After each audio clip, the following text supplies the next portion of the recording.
रहीम। अस्सलाम वालेकुम स्टूडेंट्स, उम्मीद करता हूँ आप सब लोग ठीक ठाक होंगे।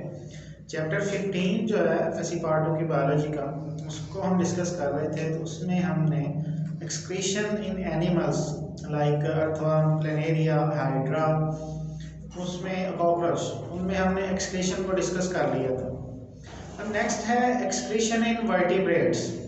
तो वर्टिब्रेट्स जो है उसमें हम एक्सक्रीशन इन ह्यूमंस उसको डिस्कस करते हैं। तो एक्सक्रीशन इन ह्यूमन जो है वो दो जो बॉडी ऑर्गन्स हैं वो उसमें अपना रोल प्ले करते हैं। एक किडनी जो है और दूसरे लिवर। ये दो ऑर्गन्स जो हैं एक्सक्रीशन में एक दूसरे को असिस्ट करते हैं और अपना रोल प्ले करते हैं। तो एक्सक्रीशन इन ह्यूमन में सबसे पहले देखते हैं मेटाबॉलिक वेस्ट की डेफिनेशन। एक शॉर्ट क्वेश्चन है, व्हाट इज मेटाबॉलिक वेस्ट। तो ऐसी वेस्ट प्रोडक्ट्स जो मेटाबॉलिज्म के दौरान ऑब्टेन्ड होती हैं उनको क्या कहते हैं, मेटाबॉलिक वेस्ट। मेटाबॉलिज्म यानी एनाबॉलिक और कैटाबॉलिक रिएक्शंस में बड़े मालिक्यूल्स की ब्रेकडाउन होने से और जो छोटे मालिक्यूल्स ज्वाइन होते हैं और बड़े मालिक्यूल बनाते हैं, तो इस दौरान जो वेस्ट प्रोडक्ट्स हासिल होती हैं उनको हम क्या नाम देते हैं, मेटाबॉलिक वेस्ट का। अब मेटाबॉलिक वेस्ट जो है डिफरेंट, इधर मैंने चार लिखी हैं कि ये चार जो मेटाबॉलिक वेस्ट हैं ब्लैक कलर से, ये किसकी ब्रेकडाउन से हासिल होती है। जैसा कि यूरिया अमाइनो एसिड यानी कि प्रोटीन की ब्रेकडाउन से हासिल होता है। हम जब प्रोटीनेशियस फूड खाएंगे तो वो अमाइनो एसिड में ब्रेकडाउन होती है, फिर अमाइनो एसिड की आगे जो मेटाबॉलिज्म होगी वो किसमें ब्रेकडाउन हो जाता है, यूरिया में। दूसरी प्रोडक्ट है क्रिएटिनाइन। क्रिएटिनाइन जो है ये एक वेस्ट प्रोडक्ट है जो कि मसल्स के अंदर एक प्रोटीन स्टोर होती है क्रिएटाइन। क्रिएटाइन की ब्रेकडाउन से जो चीज बनती है वो है क्रिएटिनाइन, मसल्स की कंट्रैक्शन से। थर्ड जो वेस्ट प्रोडक्ट है वो है यूरिक एसिड। यूरिक एसिड जो है ये न्यूक्लिक एसिड की ब्रेकडाउन से हासिल होता है। ये चारों इंपॉर्टेंट एमसीक्यूज के लिहाज से भी आपने याद रखना है। चौथी जो वेस्ट प्रोडक्ट्स है बिलीरुबिन है। बिलीरुबिन जो वेस्ट प्रोडक्ट्स है ये हेमोग्लोबिन की ब्रेकडाउन से हासिल होती है। तो ये चारों आपने एमसीक्यूज के लिहाज से भी इनको याद रखना है। अब नेक्स्ट जो है कौन से दो एक्सक्रीटरी ऑर्गन्स हैं जो ह्यूमन में एक्सक्रीशन में अपना रोल प्ले करते हैं।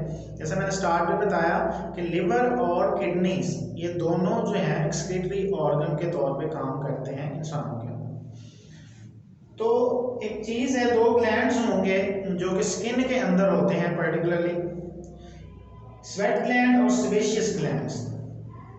ये जो दो ग्लैंड्स हैं ये भी एक तरह से एक्सक्रीशन में अपना रोल प्ले करते हैं, लेकिन स्किन को पर्टिकुलरली एक्सक्रीटरी ऑर्गन नहीं कहा जा सकता क्योंकि स्वेट ग्लैंड्स और सेबेशियस ग्लैंड्स ये अपना रोल प्ले करते हैं। अब स्वेट ग्लैंड जो है ये थर्मोरेगुलेशन को मेंटेन करते हैं। स्वेट ग्लैंड क्या करते हैं, थर्मोरेगुलेशन करवाते हैं।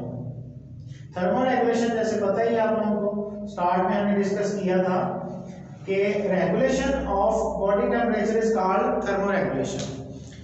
थर्मोरेगुलेशन ये कैसे करवाते हैं, बॉडी से साल्ट्स और वाटर को रिमूव करवा के थर्मोरेगुलेशन का प्रोसेस करवाते हैं। यानी पसीना वगैरह जो हमें आता है तो वो थर्मोरेगुलेशन में कौन हो। अब जो दूसरे सेबेशियस ग्लैंड्स होते हैं इनका क्या रोल होता है, ये जो है ऑयली सिक्रीशंस को खारिज करते हैं। ऑयली सिक्रीशंस जिसमें एक सीबम प्रोडक्ट होती है वो खारिज होती है, सीबम। अब ये जो है सेबेशियस ग्लैंड्स ये चीज़ खारिज क्यों करते हैं, क्योंकि जो स्किन के ऊपर आपको बाद ऑयली सिक्रीशन नज़र आती होंगी, महसूस होती होंगी। तो ये जो ऑयली सिक्रीशंस हैं ये माइक्रो ऑर्गेनिजम्स को किल करने के लिए बहुत ज़रूरी होती है। तो ये आपने शॉर्ट क्वेश्चन के लिहाज से इनका फंक्शन याद रखना है, स्वेट ग्लैंड्स का, सेबेशियस ग्लैंड्स का, कि ये थर्मोरेगुलेशन को मेंटेन करते हैं और ये माइक्रो ऑर्गेनिज्म को किल करते हैं हमारी बॉडी स्किन सरफेस। अब जो नेक्स्ट है हम डिटेल में लिवर के फंक्शंस को पढ़ते हैं कि अब ये जो यूरिया वेस्ट प्रोडक्ट हासिल होनी है ये जो होती तो किडनी से ही एक्सक्रीट, लेकिन जो लिवर है इसकी जो ब्रेकडाउन है, डिटॉक्सिफिकेशन है वो लिवर के अंदर होती है। ठीक है, तो लिवर की डायग्राम आपको नजर आ रही होगी, इस तरह से होती है। ठीक है, ये लेफ्ट लोब है, ये राइट लोब है। इस लिवर के अंदर ही जो है वेसल्स के जरिए अटैच होता है गॉल ब्लैडर। अब गाल ब्लैडर के ये जो दो राइट और लेफ्ट लोब्स हैं ये आपस में लिंक हुए होते हैं कोरोनरी लिगामेंट के जरिए। ठीक हो गया। तो ये डायग्राम मैसेज इतनी इंपॉर्टेंट नहीं है, अगर कोई स्टूडेंट इसको इस टॉपिक में बना ले तो उसका अच्छा प्रेजेंटेशन होगा। ठीक है, तो हम अब जो इम्पोर्टेंट लॉन्ग क्वेश्चन पूछा जाता होता है कि लिवर जो है होम्योस्टेसिस के अंदर अपना रोल कैसे प्ले करता है, उसके फंक्शंस लिखने आपने, उनका होम्योस्टेसिस पे क्या इफेक्ट होता है, ये आपने डिटेल से एक लॉन्ग क्वेश्चन के लिए इसको तैयार करना है। तो उससे पहले कि लिवर क्या होता है, बहुत इंपॉर्टेंट और सबसे बड़ा ऑर्गन है। ठीक है, स्किन के बाद जो लिवर है वो बहुत एक major organ, internal body organ है। ठीक है, उसके एमसीक्यूज के लिए भी आपने तैयार करना है। अब लिवर जो है होम्योस्टेसिस में सेंट्रल रोल प्ले करता है, बेसिक मेटाबॉलिज्म जो है उसमें रोल प्ले करता है। तो लिवर के जो फंक्शंस हैं आए हम उसको देखते हैं। टेबल आपको नजर आ रहा होगा, इसमें मेन जो 5 फंक्शंस हैं लिवर के वो आपने डिटेल उनके याद रखना है, क्या क्या फंक्शंस हो रहे हैं और उनका होम्योस्टेसिस पे क्या इफेक्ट हो रहा है, ये भी आप लोगों को पता होना चाहिए। तो पहला जो फंक्शन है लिवर का, सिंथेसिस के, सिंथेसिस से मुराद के लिवर जो कौन कौन सी चीजें बनाता है, तो वो 4 चीजें जो मेन है वो लिवर बनाता है। पहली जो है नाइट्रोजनस वेस्ट, 3 जो नाइट्रोजनस वेस्ट हैं वो लिवर बनाता है, अमोनिया, यूरिया और यूरिक एसिड। ये जो 3 वेस्ट प्रोडक्ट्स बनती हैं, नाइट्रोजनस वेस्ट बनती हैं, इनका होम्योस्टेसिस पे क्या इफेक्ट होता है। होम्योस्टेसिस यानी ये तीनों वेस्ट प्रोडक्ट्स हैं, ये आमतौर पे किडनी के जरिए ही रिमूवल होना है ना इनका। तो इस तरह लिवर जो है किडनी को सपोर्ट करता है अपने मेटाबॉलिक वेस्ट को रिमूव करवाने में, किडनी की हेल्प कर रहा है। दूसरा जो इसका फंक्शन है लिवर का सिंथेसिस में, वो प्लाज्मा प्रोटीन्स को बनाता है। 3 प्रोटीन्स बनाता है मेनली, प्रोथ्रोम्बिन, फाइब्रिनोजन और एल्ब्यूमिन। अब जो प्रोथ्रोम्बिन और फाइब्रिनोजन है, ये जो दोनों प्रोटीन्स हैं ये ब्लड क्लॉटिंग करवाती हैं, खून को जमाती है। अगर कोई कट वगैरह लगता है तो ब्लड क्लॉटिंग करवाना ये इनका काम होता है। अब जो तीसरी प्रोटीन है एल्ब्यूमिन, ये एग का जो वाइट पोर्शन होता है वो एल्ब्यूमिन का होता है, और इसमें इसका काम क्या होता है, ऑस्मोटिक बैलेंस को करवाना। ऑस्मोटिक बैलेंस मतलब बॉडी के अंदर साल्ट्स और वाटर की जो रेगुलेशन है वो करवाना एल्ब्यूमिन का रोल होता है। तीसरा जो सिंथेसिस में फंक्शन है वो बाइल है। बाइल एक प्रोडक्ट है जो कि बिलिरुबिन की ब्रेकडाउन से हासिल होता है। अब ये बाइल जो है इसका होम्योस्टेसिस में क्या रोल होता है, ये फैट्स जो स्मॉल इंटेस्टाइन होती है उसके अंदर जो फैट्स डिपॉजिट्स हुए होते हैं उनकी इमल्सिफिकेशन करवाता है। ठीक है, इमल्सिफिकेशन का या इमल्सिफाइज का मतलब क्या होता है, उनको अच्छी तरह जो है जो आंत होती है, छोटी आंत स्मॉल इंटेस्टाइन, उसके अंदर अब्जॉर्प्शन उसकी प्रॉपर्ली करवाना, उसको ब्रेक डाउन करवाना। चौथा जो फंक्शन है सिंथेसिस में वो है लिपिड्स की सिंथेसिस करवाना, कोलेस्ट्रॉल की करवाना और लिपोप्रोटीन। अब लिपिड और कोलेस्ट्रॉल ऑलमोस्ट सेम चीजें ही, क्योंकि कोलेस्ट्रॉल लिपिड्स की कैटेगरी में ही आता है। लिपोप्रोटीन एक कॉन्जुगेट मॉलिक्यूल है, लिपिड्स और प्रोटीन्स दोनों से मिलकर बनता है।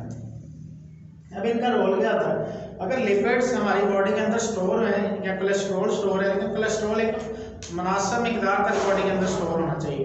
अगर एक हद से ज्यादा है तो वो डेंजरस है और हार्ट प्रॉब्लम काज कर सकता है। और जो लिपिड्स हैं ये एनर्जी पर्पस के लिए स्टोर होते हैं बॉडी में, कि अगर कोई बंदे को कुछ दिनों के लिए फीड ना किया जाए लेकिन उसमें लिपिड्स की एक अच्छी मिकदार स्टोर है तो वो लिपिड्स को एनर्जी रिजर्व पर्पस के लिए इस्तेमाल कर सकता है। लिपिड्स जो होंगे ये ग्लूकोज में कन्वर्ट होते हैं प्रोसेस के जरिए, जिसको कहते हैं ग्लूकोनियोजेनेसिस। तो इस तरह ये जो लिपिड्स, कोलेस्ट्रॉल और लिपोप्रोटीन है ये एनर्जी स्टोरेज के काम करते हैं, और बाकी जो लिपिड्स और लिपोप्रोटीन ये कोलेस्ट्रॉल है, ये जो सेल मेम्ब्रेन होती है उसके स्ट्रक्चर में भी अपना रोल प्ले करते हैं, क्योंकि सेल मेम्ब्रेन की जो आउटर बाउंड्री है वो सेल मेम्ब्रेन बेसिकली 2 चीज़ों से बनती है, लिपिड्स और प्रोटीन से, लेकिन स्मॉल अमाउंट्स में कोलेस्ट्रॉल भी होता है और लिपोप्रोटीन भी उसके अंदर होता है। उसके बाद रेगुलेट ब्लड केमिस्ट्री, ये जो लिपिड्स और कोलेस्ट्रॉल वगैरह है ये हमारे जो ब्लड है उसकी केमिकल कंपोजिशन को भी रेगुलेशन करवाने में इनका रोल होता है। उसके बाद जो दूसरा इंपॉर्टेंट फंक्शन है लिवर का वो है स्टोरेज। लिवर कौन कौन सी चीज़ों को स्टोर करता है, तो उसमें है आयरन और ग्लाइकोजन। अब आयरन जो है ये हेमोग्लोबिन का बेसिक कंपोनेंट है, और हेमोग्लोबिन का काम क्या होता है, ऑक्सीजनेशन ऑफ टिश्यूज के ऑक्सीजन के साथ बाइंड होकर पूरे ब्लड के अंदर ऑक्सीजन की ट्रांसपोर्ट करवाना। तो इस तरह ऑक्सीजनेशन ऑफ टिश्यूज आयरन जो है वो अपना रोल प्ले करता है। ग्लाइकोजन, अब ग्लाइकोजन है ये भी एनर्जी पर्पस के लिए ही इस्तेमाल होता है। जब अगर बॉडी के अंदर एनर्जी डेफिशिएंसी हो रही है और अगर ग्लाइकोजन स्टोर है तो ग्लाइकोजन को ग्लूकोज में कन्वर्ट किया जाता है। तो ग्लाइकोजन भी एनर्जी पर्पस के लिए इस्तेमाल होता है।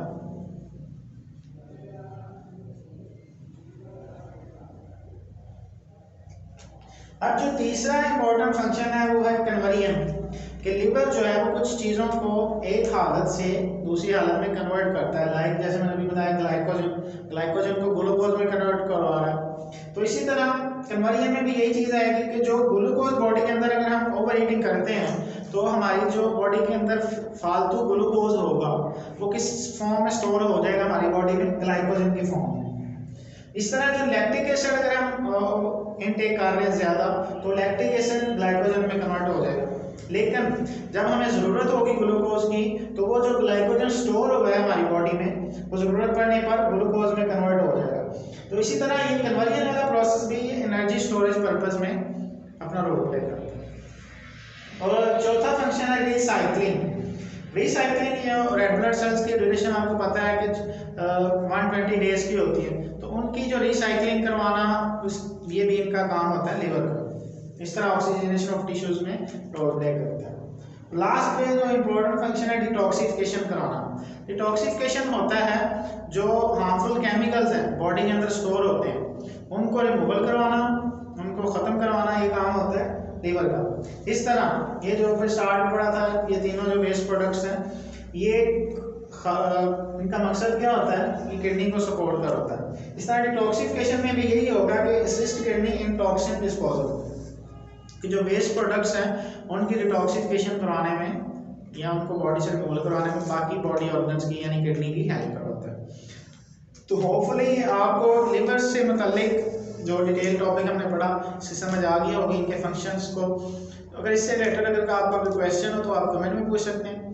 हमारी फर्दर वीडियोस को देखने के लिए आप हमारे चैनल को सब्सक्राइब करें ताकि आपको इम्तिहानात की अच्छी तैयारी करने का मौका मिल सके। शुक्रिया।